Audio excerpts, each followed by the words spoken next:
পটি পেয়েছে, পটি পেয়েছে, তাড়াতাড়ি পটি করতে হবে, আমাকে টয়লেটে যেতে হবে, যাও যাও যাও। এ মা, এখন দেখি ব্রাউনিও চলে আসছে, ব্রাউনিরও পটি পেয়েছে, ব্রাউনিও চলে যাও ওয়াশরুমে, পাশে টয়লেটটা খালি আছে, তুমিও চলে যাও। এখন তো দুইটা টয়লেটই ফুল হয়ে গেছে, এঞ্জেলারও পটি পেয়ে গেছে, এঞ্জেলা কি করবে এখন? ও মা, কার আগে হবে, কার আগে হবে?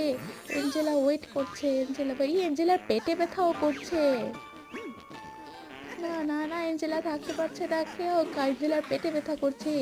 উফ, যাই হোক, অবশেষে পাপ্পি তো হয়ে গেল, এখন তাহলে এঞ্জেলা যেতে পারবে। এঞ্জেলা তাড়াতাড়ি যাও, তাড়াতাড়ি যাও, এখন বানিও চলে এসেছে, কিন্তু দুইটা টয়লেটে ফুল। থ্যাংক গড, ব্রাউনির হয়ে গেছে, এখন যাবে বানি, কিন্তু মাঝখান থেকে টম চলে এসছে। এখন ব্রাউনির সাথে তো এটা চিটিং হয়ে গেল, টম চিটিং করে ফেলেছে বানির সাথে। হুম, বানি তুমি টেনশন নিও না, অ্যাঞ্জেলার হয়ে গেছে, এখন তুমি সেটাতেই যেতে পারবে। এখন সবাই থ্যাংক